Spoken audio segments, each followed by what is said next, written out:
తాకట్టులో ఉన్న బంగారాన్ని విడిపించి ఆ రోజు ఆన్లైన్ రేటుకే మేము కొంటాం. Sharma gold company. అందరికీ నమస్కారం. ముందుగా ప్రేక్షకులందరికీ క్రోధినామ సంవత్సర ఉగాది పండుగ శుభాకాంక్షలు. అయితే ఉగాది పండుగ అనగానే మనందరం కూడా ఈ సంవత్సరం మొత్తం మన రాశి ఫలాలు ఎలా ఉన్నాయి, ఈ సంవత్సరంలో మనకి ఆదాయం ఎంత ఉంది, వ్యయం ఎంత ఉంది, ఇవన్నీ కూడా డీటెయిల్డ్గా తెలుసుకోవాలని చాలా ఇంట్రెస్ట్గా వెయిట్ చేస్తూ ఉంటాం కదా.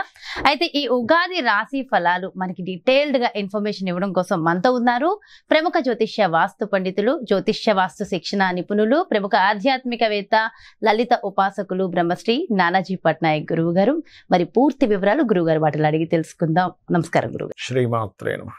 గురుగారు, మరి ఈ క్రోధినామ సంవత్సరంలో ధనుస్సు రాశి వారికి ఆదాయం వ్యయం ఎలా ఉన్నాయి, రాజపూజ్యం అవమానం ఎలా ఉన్నాయి, డీటెయిల్డ్ గా వివరించండి. తప్పకుండా అమ్మా.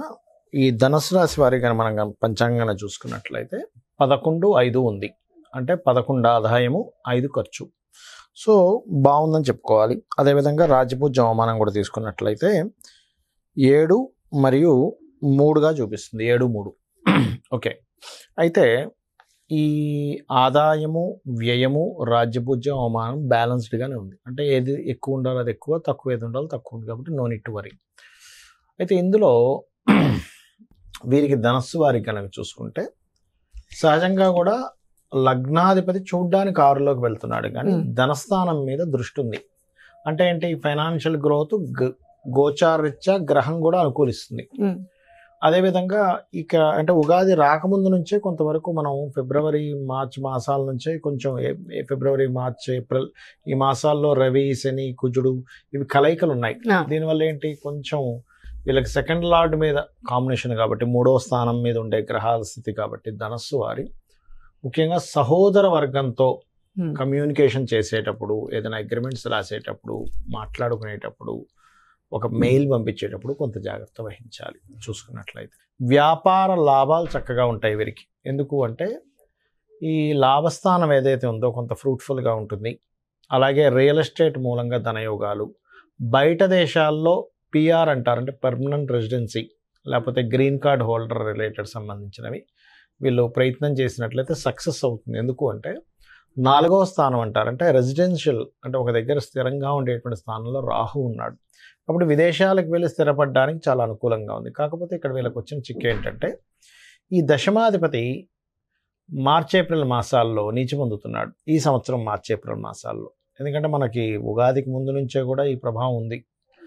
అదేవిధంగా దశమంలో కేతు ఉన్నాడు వీళ్ళకి. అందుకని వీళ్ళు ప్రధానంగా జాగ్రత్త తీసుకోవాల్సిన అంశం ఏమిటి అంటే మధ్యవర్తి మాటలు విని ఉద్యోగ సంబంధించిన విషయంలో తొందరపాటు నిర్ణయాలు తీసుకోకూడదు.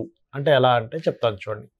దశమంలో బుధరాశుల్లో కేతు ఉన్నప్పుడు ఏం జరుగుతుంది అంటే, ఇప్పుడు చూడండి కొన్ని ఆఫీసెస్లో నిజంగానే బాస్ ఏమి వీళ్ళ ఉద్యోగం తెద్దామని అనుకోడు. పక్కనున్న కొలిక్ ఏదో చెప్తాడు, అయ్యో నిన్న మీటింగ్లో ఏం జరిగిందో తెలుసా, నీ జాబ్ కొంచెం డౌట్గా ఉంది అంటాడు. బాస్ దగ్గరికి వెళ్ళి ఏం చెప్తాడు ఆ వ్యక్తి కొంచెం మానేసేటట్టు ఉన్నాడండి, నాకు ఎందుకో డౌట్ ఉంది అంటాడు. బాస్ ఏమనుకుంటాడు, మీరు మానేసకుండా మనం తీసేయడం బెస్ట్ కదా అని ముందే తీసేస్తాడు. మధ్యలో వాళ్ళు ఇది చేయడం వల్ల ఈ వ్యక్తి ఏమనుకుంటాడు, ఈ ఫ్రెండ్ చెప్పింది కరెక్టే, తీసేద్దాం అనుకున్నాడు కాబట్టి తీసాడు అనుకుంటాడు.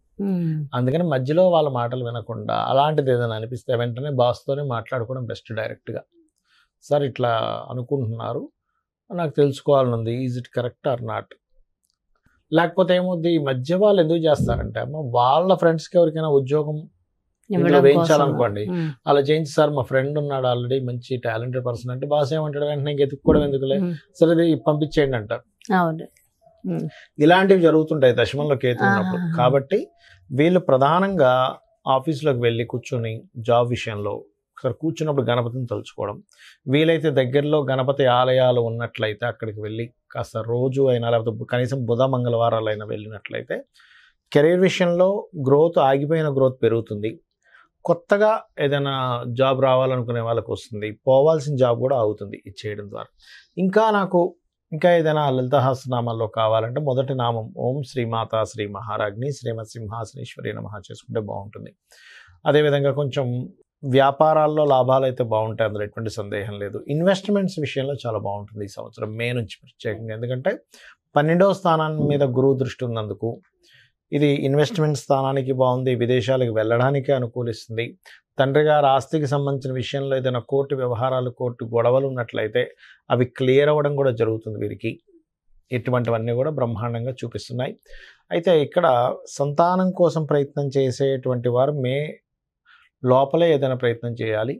మే తర్వాత కూడా చేయొచ్చు, తప్పేం లేదు. కాకపోతే ఏంటంటే కొంచెం బలం అనేటువంటిది అక్కడ కాస్త ఎక్కువగా చూపిస్తుంది. ఇక వీరు చేయవలసిన దేవతారాధన లక్ష్మీ నరసింహస్వామి ఆరాధన కనుక చేసుకున్నట్లయితే అన్ని విధాలా బాగుంటుంది. ఓవరాల్ గా ధనుసు రాశి వారికి కాస్త ఇబ్బందికర వాతావరణం ఉన్నప్పటికీ చక్కటి రెమెడీస్ మంచి, ఎందుకంటే ఆదాయం రాజపూజ అవమానం కూడా బాగానే ఉంది కాబట్టి అసలు ఇబ్బంది పడాల్సిన అవసరం లేదు. అండ్ మీరు ఇచ్చిన రెమెడీస్ కూడా ఫాలో అయితే మరింత బాగుంటుంది. ఉద్యోగ విషయంలో ఒక్కటి జాగ్రత్తగా చూసుకుంటూ ఉంటే సరిపోతుంది. మిస్కమ్యూనికేషన్స్ వల్ల అది కూడా చూసుకుంటే సరిపోతుంది. చాలా చక్కగా వివరించారు గురుగారు. అయితే ప్రపంచ వ్యాప్తంగా, దేశ వ్యాప్తంగా మొత్తం ఎలా ఉండబోతుంది అంటారు ఈ సంవత్సరం? క్రోధినామ సంవత్సరానికి అధిపతి ఎవరు, అంటే ఈ సంవత్సరానికి రాజు ఎవరు అనేటువంటి తీసుకుంటే కుజుడు అవుతాడు. కుజుడు అంటే ఫైటింగ్, గొడవలు, ఉద్యమాలు, యుద్ధాలు, వీటికి కారకుడు అనమాట కుజుడు. అందుకని అటువంటి వాతావరణం కనిపిస్తుంది. అయితే లక్కీ ఏంటంటే కాలసర్ప దోషం నుంచి గురువు బయట ఉన్నాడు, అది కొంత సేఫ్ ఇస్తుంది.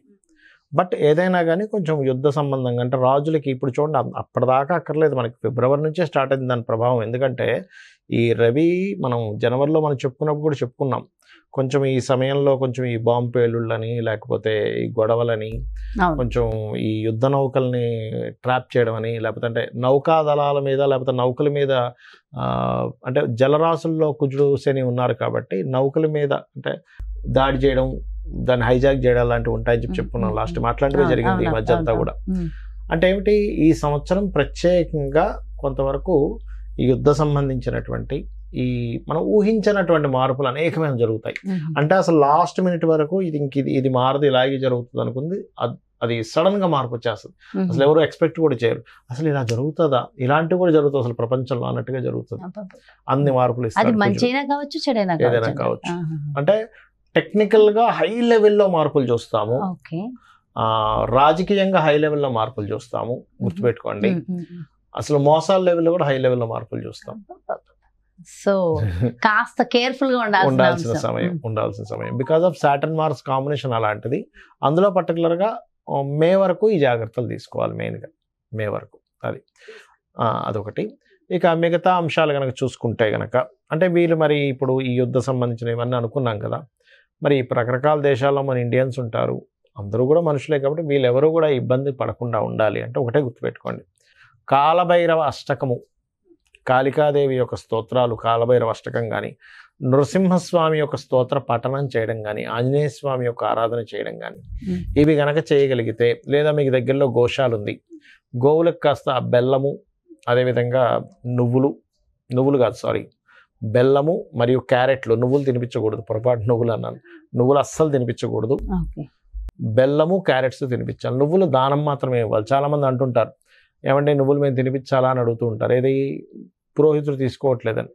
ఎందుకంటే అమ్మ అది ఏదైనా మనకి ప్రెగ్నెన్సీతో ఉందనుకోండి, దాని ప్రెగ్నెన్సీ ఇచ్చినవ్వడం వల్ల మరింత దోషం ఏర్పడుతుంది. కాబట్టి ఇది జాగ్రత్త తీసుకోవాలి. సో కాబట్టి ఈ జాగ్రత్తలు తీసుకుంటే సరిపోతుంది. ఇదంతా ఓవరాల్ గా సామూహికంగా కూడా చేయడం వల్ల ప్రపంచానికి ఇంకొంచెం మంచి జరుగుతుంది కదా గురుగారు. గురుగారు ఇవే కాకుండా ఇంకేమైనా జాగ్రత్తలు తీసుకోవాల్సిన అవసరం ఉంటుందంటారా? జాగ్రత్తలు అంటే ఏం లేదమ్మా, ఒకటి గుర్తుపెట్టుకోండి, నేను చెప్పేది ఒకటే, మనకి ఎప్పుడైనా సరే గ్రహస్థితిలో ఎలాగున్నా, అంటే మన జాతకం ఎలా ఉంది, వాస్తు ఎలా ఉంది, ఇవన్నీ ఎలాగున్నా, నేను చెప్పేది ఒకటే, అమ్మవారిని గనక మనం ఆశ్రయించినట్లయితే ఇవన్నీ కూడా పక్కకు పోతాయి. అయితే మరి ఈ శాస్త్రం ఎందుకు ఇచ్చింది అమ్మవారు? ఈశ్వరుడే స్వయంగా కూడా జ్యోతిష్ శాస్త్రాన్ని ఇచ్చాడు కదా, మనం చెప్పుకుంటూ ఉంటాం కొన్ని వాటిల్లో మహర్షుల ద్వారా మనకు అందించాడని. మరి ఆ పరమేశ్వరుడు ఎందుకు అందించాడంటే మనకు ఒక జాగ్రత్త చూసుకోవడానికి, ఒక రూట్ మ్యాప్ లాగా మనం ఒక తయారు చేసుకుంటున్నాం. ఏది ఏ రూట్లో ఎక్కడ ట్రాఫిక్ ఉంది, ఎక్కడ ఏది ఉంది అన్ని తెలుసుకుని దాన్ని బట్టి వెళ్తున్నాం కదా. అలాగే మనకు భగవంతుడే ఈ యొక్క జ్యోతిష్ శాస్త్రాన్ని అందించాడు. దీనివల్ల ఏమిటి, మనం మన జన్మజాతకం కూడా చూసుకోవాలి. అంటే మన జన్మజాతకంలో లగ్నబలం ఎలా ఉంది, ధనం ఏ మార్గంలో వెళ్తే మనకు ధనం సంపాదిస్తాము, ఏ రకంగా ప్రయత్నిస్తే మన ప్రయత్నాలు సఫలీకృతం అవుతాయి, ఏ దిశలో ఉంటే మనకి బాగుంటుంది, సంతాన అభివృద్ధి ఎందుకు అవ్వట్లేదు, వివాహం ఎందుకు అవ్వట్లేదు, మన జన్మజాతకంలో ఉంటుంది. అంటే ఏ సమయంలో వివాహం చేసుకుంటే బాగుంటుంది, అదేవిధంగా మనకి ఏ వృత్తుల్లో బాగుంటుంది, ఏ వ్యాపారాల్లో బాగుంటుంది, ఎందులో ఎప్పుడు ఇన్వెస్ట్మెంట్ చేస్తే మంచిది, ఎప్పుడు ఇన్వెస్ట్మెంట్ చేయకూడదు అనేటువంటి అన్ని విషయాలు ఉంటాయి. మీకు అనిపిస్తుంది మరి ఇవి అన్నీ మన జన్మజాతకంలో ఉంటాయి, మనం మరి ఈ గోచార ఫలితాలు ఇవన్నీ ఎందుకు చెప్పుకుంటున్నాం అంటే ఒకటే గుర్తుపెట్టుకున్నామా, ఇప్పుడు మీరు షూటింగ్కి వచ్చారు కదా, నార్మల్గా మీ ఇంటి నుంచి ఇక్కడ 40 నిమిషాలు అనుకోండి కార్లో రావడానికి, అదే ట్రాఫిక్ జామ్ అయితే కదా. అంటే ఏమిటి, గంటలోనో 40 నిమిషాల్లోనో వస్తాననేది మీరు ఏం చెప్తారు, గంటన్నర పడుతుందండి అంటారు. అంటే మీ కారు మీరు మీ మీ మీ డ్రైవర్ కానివ్వండి, మీరు ఓన్గా డ్రైవ్ చేసుకున్నా మీ కారు అదే రోడ్డు అయినా కూడా మరి ట్రాఫిక్ ఉన్నప్పుడు ఏమో ఎక్కువ టైం పడుతుంది, ట్రాఫిక్ లేనప్పుడు హాఫ్ అన్ అవర్లో రాగలుగుతున్నారు. అంటే దాని అర్థం ఏమిటి, సమయం బయట ఉండే వాతావరణం కూడా మనకు సహకరిస్తేనే మనం సమయానికి వెళ్ళగలం. అలాగే గోచారం అనేటువంటిది ఏంటంటే ఇప్పుడున్న గ్రహస్థితి, ఇప్పుడుండే గ్రహస్థితి ఏ విధంగా ఉంది, పరిస్థితులు ఎలా ఉన్నాయి అనేది చెప్పేదే గోచారం. సో ఈ సంవత్సరం ఈ విషయాలు ఇలా ఉంది కాబట్టి నువ్వు ఈ రెమెడీ చేసుకో, నీ జన్మజాతకం కూడా చూసుకో, ఈ రెండు కలుపుకో. అందుకు ఇంకోటి ఏంటి, నేను ఒకటే చెప్తా, నా జాతకం ఎలా ఉంది, నా దశ ఎలా ఉంది, పాడైపోయింది, ఏం పెట్టుకోకండి, అమ్మవారిని నమ్ముకోండి, అమ్మవారి అంతా దారి చూపిస్తుంది మనకి. ఎలా ఉన్నా జాతకం ఎలా ఉన్నా అమ్మవారు చూపిస్తుంది. అమ్మని చేయి పట్టుకుంటే తిండి కొదవ ఎలా ఉండదు, అమ్మవారిని పట్టుకుంటే వాడికి దేనికి కొదవ ఉండదు. ఎంతో చక్కగా చెప్పారు గురువుగారు. అంటే ఎంతో ఒక ధైర్యం, ఒక మోటివేషన్ అంతే కదా. అమ్మని పట్టుకున్న వాడికి తిండి కొదవ ఉంటుందా, ఏమి ఉండదు, అమ్మాయి చూసుకుంటుందండి. అలాంటిది అమ్మవారిని పట్టుకుంటే దేనికి కొదవ ఉంటుంది చెప్పండి. ఎంతో ఎంతో చక్కగా, ఎంతో చక్కటి ధైర్యాన్ని స్థైర్యాన్ని అందించారు. థ్యాంక్ యూ సో మచ్ గురువు గారు. నమస్కారం. శ్రీమాత్రే నమః. సో చూసారు కదండి, మరి ఇది క్రోధినామ సంవత్సరంలో మీ యొక్క రాశి యొక్క ఫలితాలు పూర్తిగా ఎంతో చక్కగా వివరించారు కదా గురువు గారు. మరో చక్కటి ప్రత్యేకమైన కార్యక్రమంతో మళ్ళీ మీ ముందుకు వచ్చేస్తాను. మరి అదేవిధంగా మీ యొక్క జాతకానికి సంబంధించి కానీ, లేదంటే మీ ఇంటి వ్యాపార వాస్తుకు సంబంధించి కానీ గురువు గారిని సంప్రదించాలి, అపాయింట్మెంట్ కావాలి అనుకుంటే క్రింద డిస్ప్లే అవుతున్నటువంటి నెంబర్స్ కి కాల్ చేయండి. నమస్కారం. సుమన్ టీవీలో మీ పర్సనల్ అండ్ బిజినెస్ ప్రమోషన్స్ కోసం కింది నెంబర్ కి కాంటాక్ట్ చేయండి.